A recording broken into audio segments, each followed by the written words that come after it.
Tell me what Rhondda Valley's famous for. Land of the song, we've got many choirs, many singers are coming for you. Tom Jones.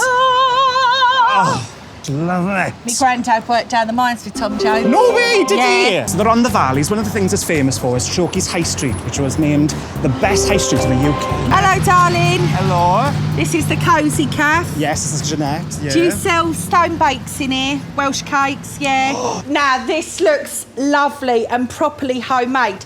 I really feel close to my nan right now because my nan used to make them like this. Here we go. That is beautiful. Oh, God. Beautiful. This is how my nan used to make them.